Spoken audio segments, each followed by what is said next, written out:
Coba kalian fasilitasi aku berdiskusi dengan siapalah, si Zulkifli. Berani nggak dia tuh? Ya, ada moderator. Saya tanyakan dulu nanti ya. Saya tanyakan dulu beliau dulu ya. Saya nggak berani langsung ngeklaim karena ya tergantung beliau kan gitu kan. Iya, ada moderator bilangnya kalau nggak ada moderator kalah aku, nanti dia kuat kali suaranya. Andai pun beliau mau, kira-kira Bang Rudi menawarkan tema apa andai pun? Apa yang dia tawarkan saja. Oh ya sudah, oke. Siap. Oke. Dia. Nanti kalau Bang Zuma minta tema critical text, tidak mau Mas Rudi. Boleh, kalau Zuma aku layani apapun. Karena aku tahu kemampuan dia, muridku itu. Tema critical text. Wah. Kalau kamu itu kan seorang ustadz benaran. Aku nggak tahu bahasa Arab, aku bilang. Kalau Zuma itu kan ustadz ece-ece. Kalian aja mau dibohongi dia. Kalian tidak pandai bicara, dia pandai bicara sehingga dia cari koin banyak sekali. Kasihan aku lihat kalian. Ya. Assalamualaikum warahmatullahi wabarakatuh. Selamat datang di channel Muslim Voice, channel seputar dunia apologet, dialog lintas iman dan berita seputar Islam.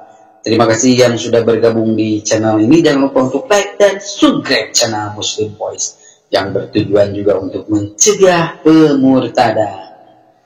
Pada kesempatan kali ini channel Muslim Voice akan menyajikan dialog lintas iman yang sangat menarik antara debater Kristen yang sangat arogan dan sok jago.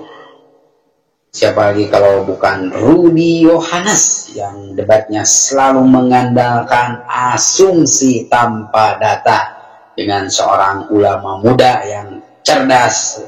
Siapa lagi kalau bukan Ustadz Najawapi yang memiliki kecerdasan luar biasa di bidang agama dan di bidang kristologi tentunya. Mari kita simak dialog selengkapnya. Selamat menyaksikan. Sifat Allah itu bersuara, mungkin kau bilang berbicara, itu sifat. Kata kerja. Suaranya kata benda. Gimana sih?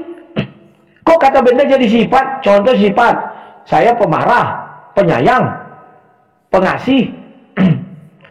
Kenapa suara menjadi sifat? Sifat apa suara? Memiliki sifat suara, memiliki sifat berfirman. Itu bukan sifat. Ya. Kalau sifat itu mungkin kau bilang kata kerjanya berbicara, maka berbicara Tuhan, atau berfirman. Berfirman, bukan firman. Bedakan berfirman dengan firman. Berfirman itu kata kerjanya, firman itu adalah kata bendanya. Gimana sih? Lah sifatnya yang mana? Allah memiliki sifat maha bicara misalnya. Kan begitu. Yang kutanya firmannya itu. Kemudian kau mengatakan, tadi aku mengatakan Allah nama sifat bukan nama kau bilang. Yang membilang sifat nama itu siapa? Mana ada aku bilang. Terus kau bilang Allah nama. Allah itu adalah nama. Memang nama. Zat itu bukan nama. Dia adalah zat yang menciptakan langit dan bumi. Dia memiliki nama Allah. Dan dia memiliki firman. Pahami dulu. Apakah sifat itu sama dengan wujud zat? Materinya zat? Kalau sama berarti dia Tuhan. Gimana sih kau bilang kami tidak menyembah sifat? Sementara kau bilang, wah sifatnya itu adalah zat itu sendiri. Kalian gak paham ketuhanan kalian sampai hari ini. Cuma kalian paksakan paham. Dengan dalil apa? Dia tidak serupa dengan makhluknya. Ketika ditanya firmannya itu adalah makhluk atau tidak, kalian menjawab tidak. Tapi sifat. Jadi di dalam Islam itu baru tahu saya. Seingat saya ada pencipta dan ciptaan. Sekarang enggak. Ada pencipta dan ada sifat dan ada ciptaan. Lah sifat ini apa? Mana ada gitu dalam Islam? Apa bentuk sifat itu?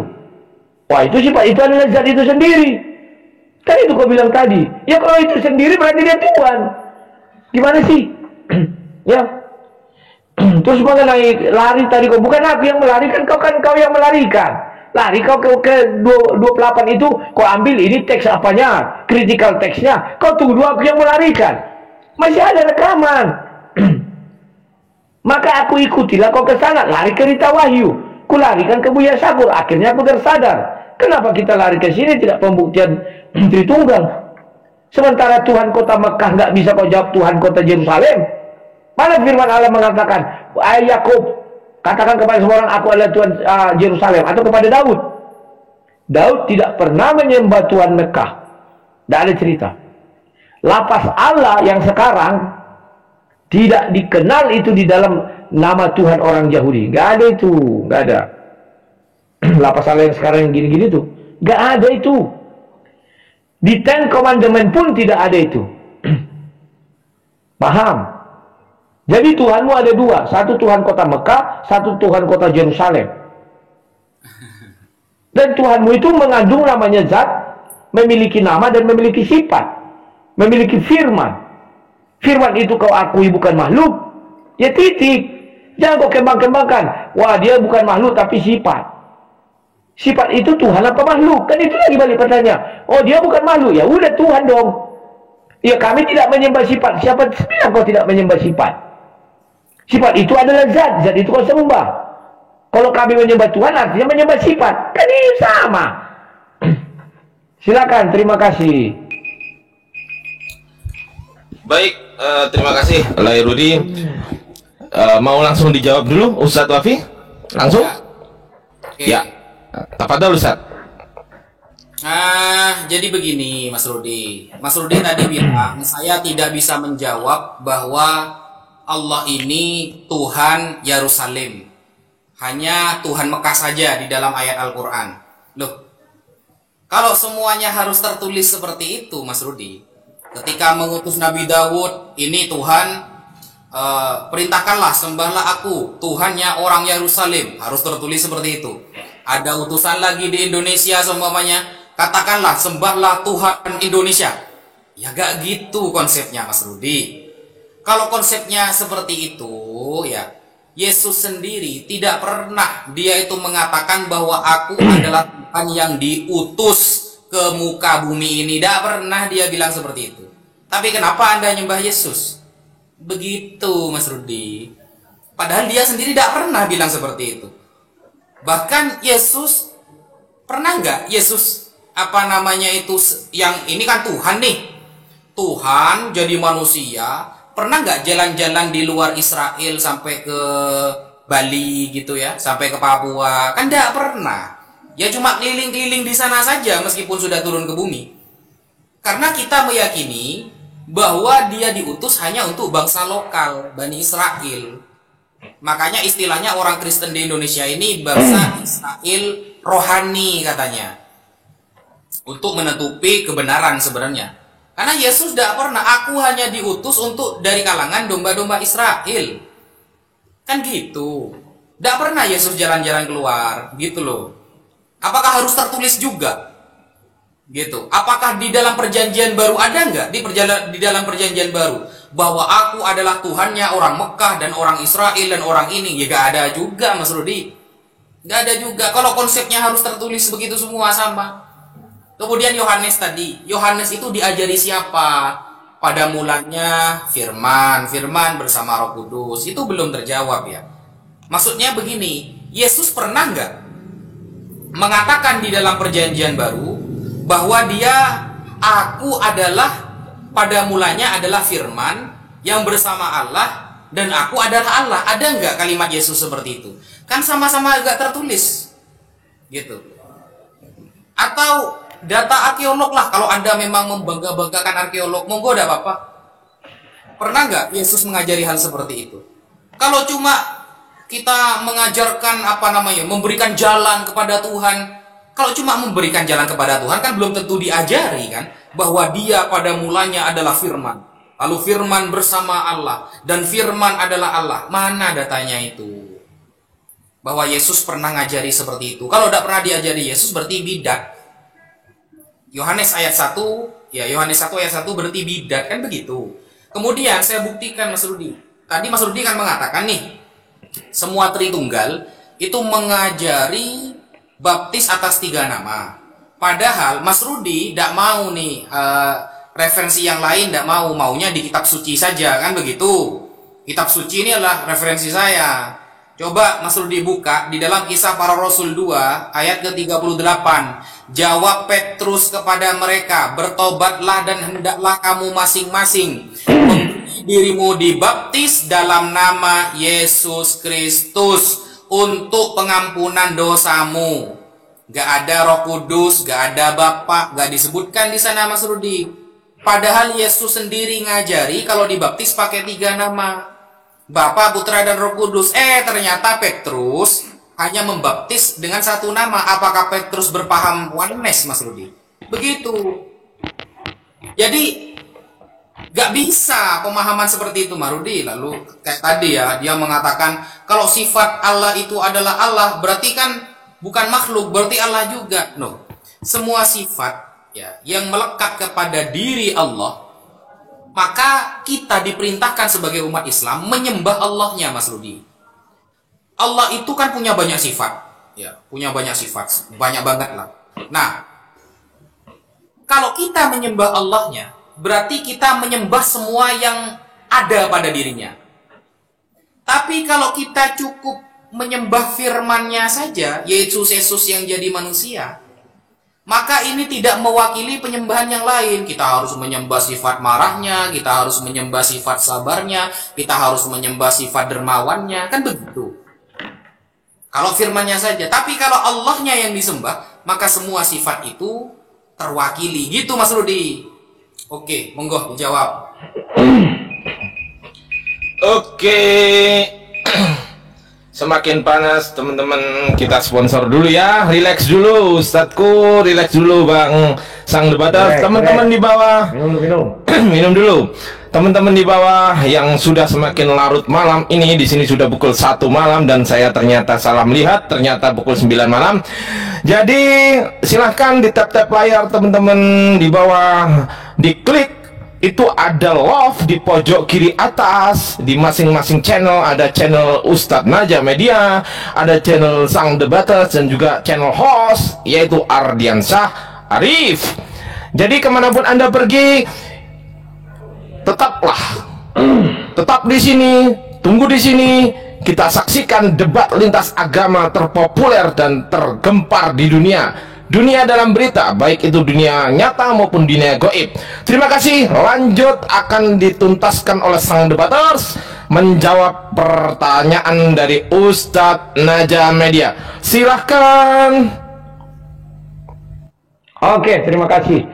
Saya jawab dulu ya. Mana ucapan Yesus? Oke. Saya buka Yohanes 8 ayat 42. Kata Yesus kepada mereka, jikalau Allah adalah Bapamu, kamu akan mengasihi aku, sebab aku keluar dan datang dari Allah. Apa yang keluar dari Allah? Hanya firman Tuhan, tidak ada yang lain. Ada nggak keluar dari Tuhan, dari Allah selain firman Tuhan? Gak ada. Pahami dulu itu. Nah, sekarang kau bilang musyrik, karena kau bilang kau menyembah Allah. Allah itu kau bilang nama, berarti kau menyembah nama. Harusnya kau menyembah zat. Karena itulah sosok Tuhanmu zat. Kau menyembah nama musyrik. Contoh saya Rudi, nama saya Rudi.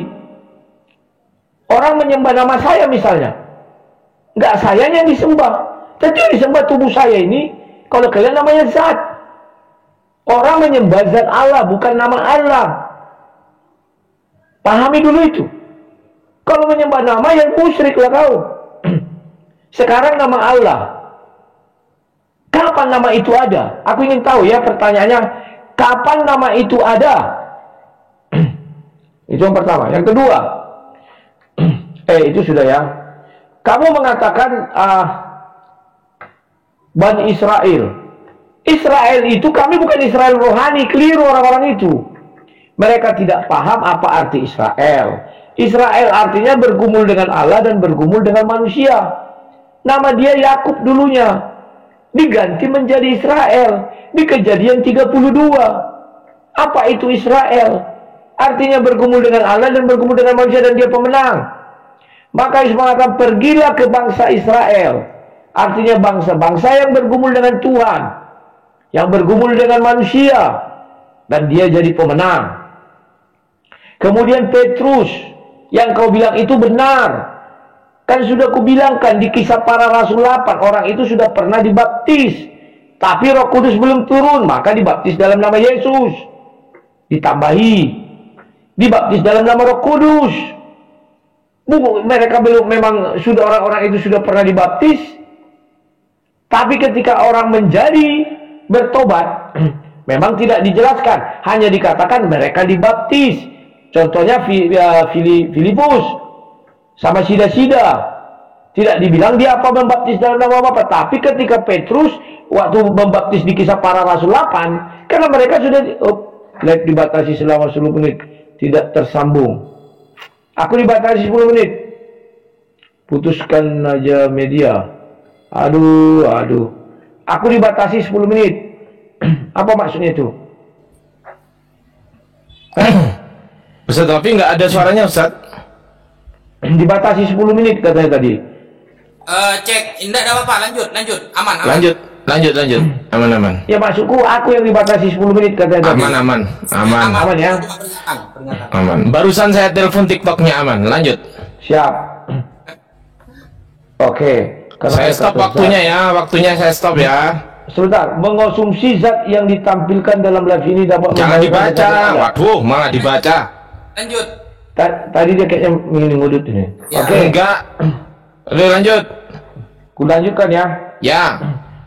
Yohanes diajari siapa? Ya Yohanes itu kan Nabi Tuhan. Kok diajari siapa? Ya diajari Tuhan. Masa kok keberatan dia diajari Tuhan? Kan lucu. Lah Muhammad diajari siapa? Diajari Tuhan. Dia melalui Jibril. Kok kita keberatan? Kenapa? Ya. Jadi kau bilang kami tadi itu, roh kami. Ya kau hubungkan aja tadi surat tadi itu.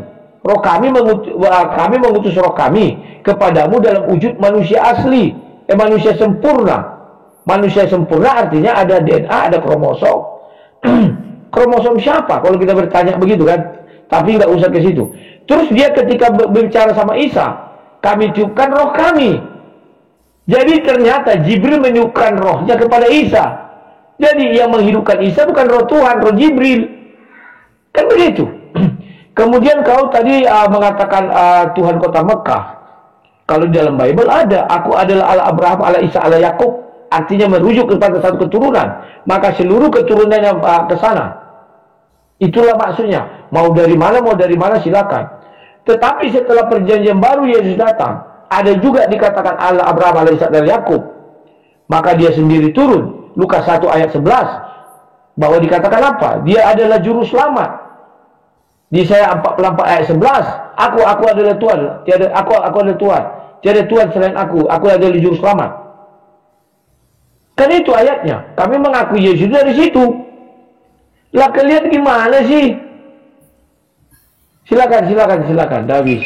Habis waktunya. Baik, langsung Ustaz Wafi mau ditanggapi? Ini terakhir karena sudah 1 jam setengah, lalu penutupan Boleh. ya, karena juga ada tamu ya. Ini Boleh, Siap. enggak beneran, takut dikira kabur nanti ya. Oh iya. Ya, Siap, jadi begini. Kalau dalilnya Mas Rudi itu bahwa Tuhan Bani Israel adalah Tuhan Yakub, berarti kepada keturunan.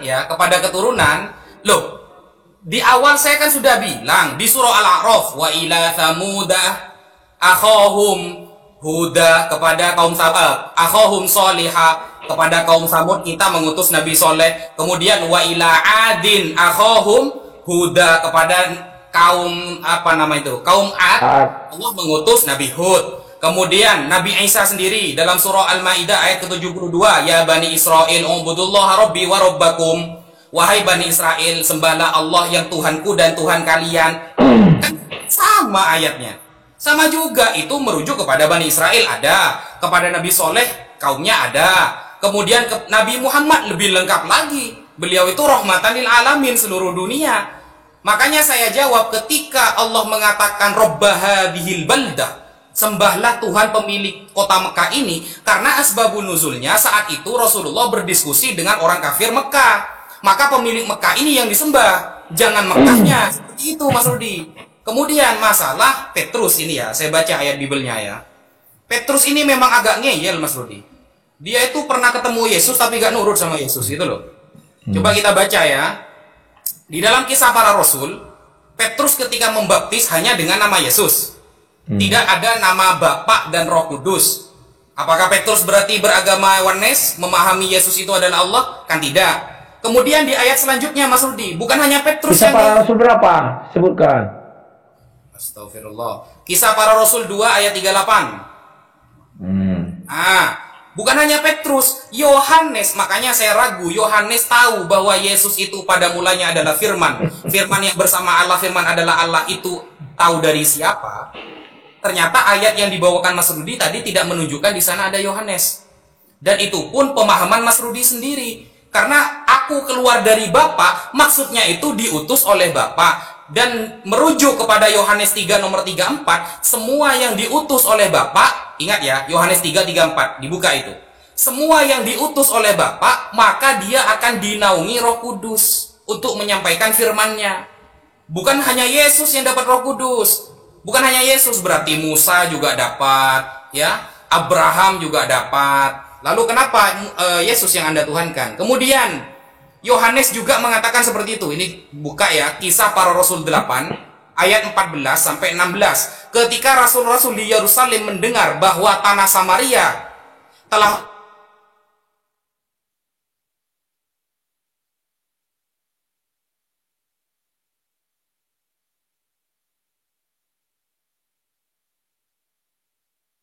sebab Roh Kudus sebelum turun di atas seorang pun di antara mereka, karena mereka hanya dibaptis dalam nama Tuhan Yesus. Ingat, dibaptis hanya pakai satu nama Mas Rudi.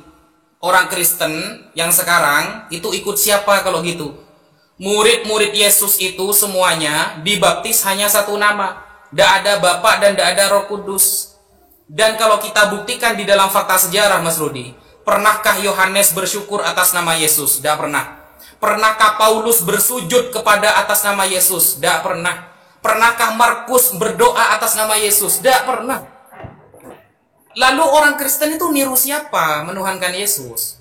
Yang menganggap ketritunggalan Allah itu ada pada diri Yesus. Bahkan Yesus sendiri dalam Yohanes 13:16 ya, itu mengatakan bahwa tidaklah orang yang diutus lebih baik daripada sang pengutus. Berarti Tuhan yang mengutus Yesus lebih baik daripada yang diutus. Ada perbedaan di sana. Ditambah lagi Yohanes 5 ayat ke-26, kepada Bapa diberikan hidup dalam dirinya sendiri, dan kepada Yesus diberikan hidup dalam dirinya sendiri. Mereka berbeda, bukan satu Mas Rudi. Sama-sama hidup dengan oknum yang berbeda. Dan ketika Yesus diangkat ke atas langit, ya setelah penyalipan, Yesus diangkat ke atas langit kan, duduk di samping kanan Bapa. Bayangkan, Yesus duduk di samping kanan Bapa. Berarti ada dua oknum di sana. Ada Bapa, ada Yesus. Kalau kita tanyakan kepada orang Kristen, Tuhan kalian namanya siapa? Tuhan kalian ada berapa? Satu. Siapa? Yesus. Ditanyakan lagi, Bapak Tuhan bukan? Tuhan. Roh Kudus Tuhan bukan? Tuhan. Ada berapa berarti? Ada satu katanya. Padahal namanya 3. Roh Kudus, nama kan dibaptis atas 3 nama. Berarti ada 3 nama ya. Nama ya kalimatnya ya. 1 Roh Kudus, 2 Bapa, ketiga Yesus. Itu 3 oknum, berarti pemahamannya triteos, menyembah 3 Tuhan. Sekian. Baik, terima kasih Ustadz Tafi. Mungkin itu tadi closing statement atau belum Ustadz Tafi? Ya, belum ya? Ini sudah mau closing statement, jadi menjelaskan iman masing-masing. Oke. Baik, berarti sekarang 5 menit untuk sang debaters dulu, setelah itu 3 menit Ustadz Tafi lagi ya? Ya. Oh gitu, baik sang debaters. 3 menit, saya 3 menit, terus kita tutup. Ya, berarti ini 5 menit ini siapa? Oh enggak, sudah selesai yang 5 menit. Oh sudah selesai, berarti 3 menit ya sang debaters ya? Ya, apa namanya ya, menjelaskan keimanan masing-masing, 3 menit. Baik, siap, ini siap. 5 menit lah. Oh, 5 terakhir. menit. Oh, Iya kan terakhir. Aku pun terakhir Oke. ini. Tidak ada lagi. Ya. Oke, siap ya? Siap belum? Ya, sudah, slow aja. Oke? Oke, aku jelaskan ya. Dia tadi mengatakan bahwa para rasul membaptis. Makanya baca ayat itu baik-baik. Mereka itu sudah dibaptis duluan. Tapi Roh Kudusnya belum turun. Maka dibaptislah dalam nama Yesus. Bukan berarti dia tidak membaptis dalam tiga nama itu. Sebelumnya mereka sudah dibaptis. Pahami dulu. Gimana sih? Makanya baca itu baik-baik. Jawab Petrus kepada mereka, bertobatlah dan hendaklah kamu masing dirimu dibaptis dalam nama Yesus Kristus untuk pengampunan dosamu. Maka kamu akan menerima karunia Roh Kudus. Sebelumnya ditanyakan, ketika mereka mendapati mereka sadar, mereka bertanya kepada Petrus dan Rasul, apakah yang harus kami perbuat, saudara-saudara? Maka mereka dibaptis. Dan baptisan mereka itu sebelumnya, yang kau baca di Kisah Para Rasul 8, kamu dibaptis dalam baptis siapa? Kan Yohanes. Contoh gini, saya sudah menerima baptisan nih. Baptisan Yohanes pasti dalam nama Bapa. Kenapa dalam nama Bapa? Karena dia pertama membaptis manusia, baptis pertobatan. Tapi Roh Kudusnya belum datang. Maka Yohanes mengatakan dia akan datang setelah aku membaptis kamu dalam roh dan api. Maka datanglah Yesus, pergilah jadikan seluruh bangsa mengikut, baptislah dalam nama Bapa, Anak dan Roh Kudus. Orang sudah menerima baptis Yohanes dalam nama Bapa. Dilanjutkan lagi untuk turunnya Roh Kudus dalam nama Yesus. Dan Roh Kudusnya turun, jadi sudah 3. Paham nggak? Kalau kau nggak paham, apalagi mau aku bilang ya? Oke. Kemudian kamu mengatakan Yesus duduk di sebelah kanan Allah. Memang duduk. 3 oknum, memang 3 oknum. Kan dari pertama firman itu gelombang suara yang didengar manusia dan bagi arti. Itu sudah satu entitas. Entitas kedua roh Allah yang melayang-layang di atas permukaan. Entitas ketiga apa? Itulah Bapa itu sendiri. Tapi ketiganya menyatu dalam keesaan. Pahami dulu itu. Saya ini adalah Esa tunggal. Saya punya tubuh, saya punya suara dan saya punya roh. Apakah suara saya adalah tubuh saya? Tidak. Dia adalah gelombang, itu satu entitas. Kemudian tubuh saya satu entitas yang daging ini. Kemudian ada roh yang menghidupkan saya. Sudah 3, itu berbeda-beda. Tetapi ketiganya adalah satu, menyatu di dalam tubuh Rudi. Karena tidak paham, firman Tuhanmu itu berada di dalam Tuhanmu. Mana ada firman Tuhan di luar Tuhan? Kecuali sudah jadi buku. Sebelum diucapkan, firman itu berada dalam Tuhanmu. Makanya Musa mengatakan, ya Tuhan, ya Tuhan. Pahami dulu. Kau bilang Allah itu adalah, belum kau jawab tadi, ya lupa, tapi sudahlah. Kapan nama itu dikeluarkan, dikumandangkan? Oh jawab dulu singkat, stop dulu waktuku. Biar dijawabnya karena sudah mau habis. Halo, admin? Oh udah hilang. Udah hilang waktunya. Mas Ardian Syah. Halo, Mas Ardian Syah. Udah ke kamar mandi dia. Iya. Lanjut dulu. Nanti saya jawab di waktu saya itu. Gampang. Di waktumu berarti panjang lagi kita. Loh kan ini Makanya tunggu aja dia biar sebentar. Hah? Oke. Loh, Tunggu kan aja dia, biar aja situ. Gak apa-apa, biar aja. Aku ingin tahu jawaban darimu, kapan nama itu ada. Oke. Ardiansyah. Karena kalau nggak kau jawab itu, bagaimana aku mau melanjutkan? Ya, saya Ardiansyah. jawab ya. Di dalam kitab Zadul Ma'ad, Ibnul Qayyim mengatakan bahwa nama Allah itu Qadim. Sejak dulu, sejak sebelum semuanya diciptakan, kata Allah itu sudah ada. Lanjut. Oke. Kamu bilang sudah ada, kamu berbohong. Mana tahu Musa Allah? Mana tahu Yakub Allah? Mereka mengatakan Elohim, mereka mengatakan Yahweh. Mana ada Allah? Allah itu ada setelah orang Kristen Arab ada, setelah kafir Quraisy ada. Makanya gue bilang fakta arkeologis. Kata Allah tertua itu secara fakta arkeologis milik orang Kristen di Yaman. Di Suriah kalau nggak salah, gue lupa kok. Bukan di zaman Adam. Fakta arkeologis di zaman Musa ada sampai sekarang ada. Mesir. Itulah Sphinx. Ada nggak di situ kata Allah dari zaman Mesir? Nggak ada. Kalau orang bisa kau bohongi aku, jangan. Berbicara fakta arkeologis, kata Allah itu 532 sudah ada di cincin seorang Kristen. Siap, habis waktunya. Baik, kita akan closing statement. Ustadz Wafi. Sudah habis. Sudah closing statement. Oh, sudah habis. Oke, Nah, baik. Jadi kita kemana-mana. Jadi terima kasih teman-teman yang sudah menyaksikan. Aku 5 menit gimana sih? Oh iya, sorry. Wah, ini nggak profesional ini. Sorry Tat. Kalau gitu kita closing statement. Tat, yang pertama kan ente, habis ente baru ana. Ya. 5 menit biasa. Berarti kau lagi, habis itu aku dulu lah, baru kau penutup. Ya enggak lah, kan saya dulu yang pertama. Seperti kemarin aja saya Ya. Kan pertama dirimu, baru aku. Kemudian tadi dirimu, baru aku. Kan sudah pas itu kan? Itu tanya Ya. jawabnya. Oke, sekarang closing statement kamu duluan, silakan 3 menit. Ya, bismillahirrahmanirrahim. Jadi begini. 3 menit. Silakan. 3 menit ya? Ya, 3 menit. Sorry, 3 menit. Oke. Oh, ngomong terus, Rek. Tunggu. Selesai nih. Siap, Sat. Sabar. Afan Sat. Lanjut Tat. Aduh, udah pakai moderator ini lagi saya, guys, sampai hari kiamat ini. Lanjut Tat. Yang pertama, kata Allah ya. Kata Allah itu qadim, dari dulu. Lalu Anda meminta bukti sejarah. Bro, Allah itu mengutus para nabi itu dengan bahasa kaumnya. Itu yang harus Anda pahami dulu. Ya. Sehingga penyebutan nama Tuhan itu wajar ketika menggunakan contoh.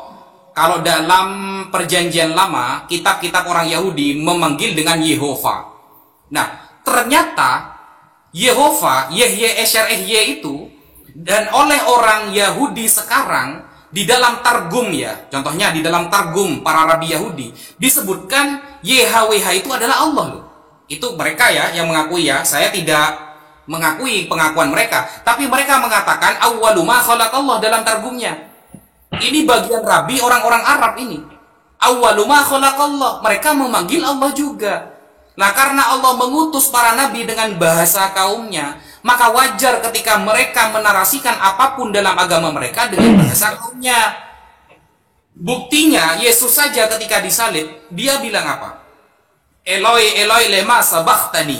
Kan begitu. Padahal dalam perjanjian baru menggunakan kata Yunani. Dan Yesus memanggil Tuhan itu kan dengan istilah Bapa, Yel Ab, kan begitu. Tapi kenapa di sisi lain dia menggunakan Eloi, Eloi, lema sabachthani? Kata Allah kan alif lam lam ha.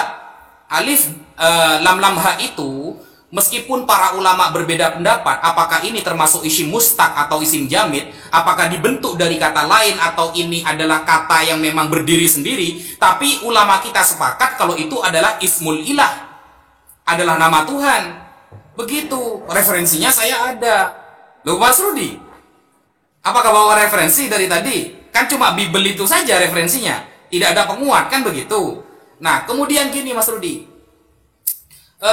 mengenai tadi sifat ya, sifat firman ya, saya katakan di dalam pemahaman umat Islam, firman itu tidak bisa menjadi manusia, Mas Rudi. Suara saya tidak akan bisa menjadi saya lagi, tidak bisa. Itu pemahaman paganisme, Mas Yahudi.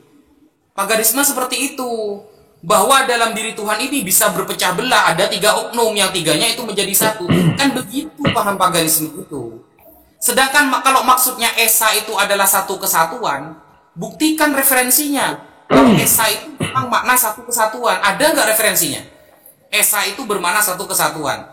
Makanya ketika orang Yahudi mengatakan kepada Nabi Muhammad, ya Muhammad sif lana rabbak, Muhammad tolong beritahu kami ciri-ciri Tuhan kamu. Allah menjawab qul huwallahu ahad, menggunakan kata ahad. Ahad itu artinya Esa. Esa itu bukan tunggal, karena kalau tunggal ada dui, ada tri. Esa adalah satu yang nggak bisa dibagi lagi. Sekian. Siap. Lanjut Rudi. Oke, ku jawab. Inilah lucunya kau, Esa satu tidak bisa dibagi. Buktinya bisa dibagi. Kau menjelaskan punya 20 sifat, kau menjelaskan punya firman, kau menjelaskan dia adalah zat, punya nama. Zat itu tidak bisa dibagi. Bisa dibagi. Loh, kalau firman di dalam kalian tidak bisa menjadi manusia, lantas kami harus ikut? Kan tidak. Itulah kelemahan Tuhan kalian. Karena kalian tidak mengerti apa firman Tuhan. Tapi kalau menjadi pohon, kau baca surah 28 ayat 30. Dari sebatang pohon dia menyatakan dirinya adalah Tuhan kepada Musa. Mengapa melalui manusia tidak bisa? Melalui pohon aja bisa. Kok kalian pohon kalian setuju? Melalui manusia nggak bisa? Kan jadi lucu. Oke. Terus kau bilang kata Allah, alif lam lam ha, bagaimana jadi HWH? Apakah Y adalah alif? Ngarang kau. Oh, diturunkan berdasarkan kaumnya masing-masing. Makanya aku bilang kalau kaumnya masing-masing, maka dia akan memperkenalkan diri kepada Ibrahim atau Abraham atau Yakub. Aku adalah pemilik kota Yerusalem. Kan begitu. Ada nggak terkata gitu? Nggak ada. Kemudian kau mengatakan dia, oh, dia memang dalam kalau dia ada sejak dulu kala, maka nama itu akan kekal. Orang Yahudi tidak pernah merubah nama Tuhannya. Panggilannya tetap kekal dari dahulu. Aku adalah aku. Gak ada yang lain. Kau bilang itu sudah ada kodim, sudah ada sejak dulu kala, sebelum dunia ada. Berarti begitu Tuhan itu hadir, dia sudah punya nama. Pertanyaannya, siapa yang memberi namanya? Kan itu lagi. Oh, dia sendiri memberi namanya. Untuk apa memberi namanya? Saya sudah pernah tanya orang berdiskusi. Untuk memperkenalkan kepada umatnya. Kan begitu.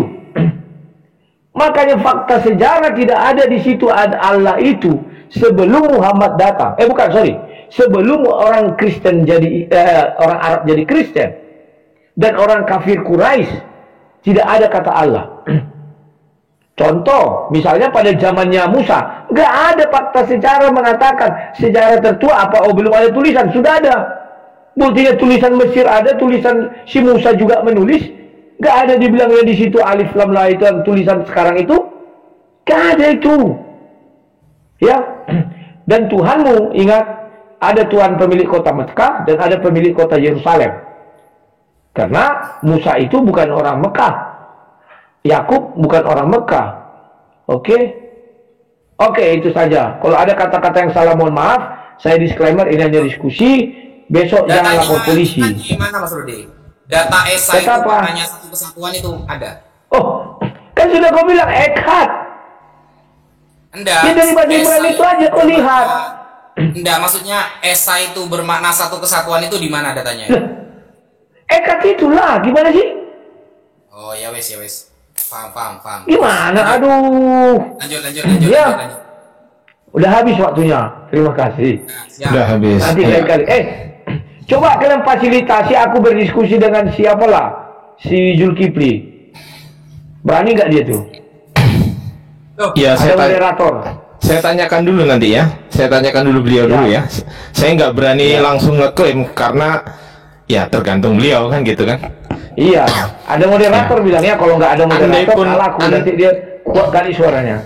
Andai pun beliau mau, kira-kira Bang Rudi menawarkan tema apa andai pun? Apa yang dia tawarkan saja. Oh ya sudah, oke. Siap. Oke. Dia. Siap. Terima kasih Lai Rudi dan juga diskusi malam hari ini Ustadz Wafi dan juga Lai Rudi. Maafkan jika ada kesalahan dari moderator. Jika ada kurang lebihnya saya mohon maaf. Gurundaku Ustadz Wafi. Nanti kalau Bang Zuma minta tema critical text, tidak mau Mas Rudi. Boleh. Kalau Zuma aku layani apapun. Karena aku tahu kemampuan dia muridku itu. Tema critical text. Wah.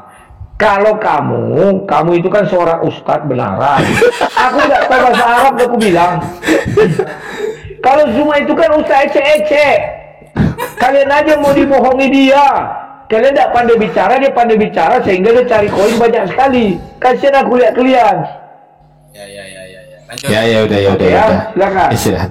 Oke, terima kasih teman-teman.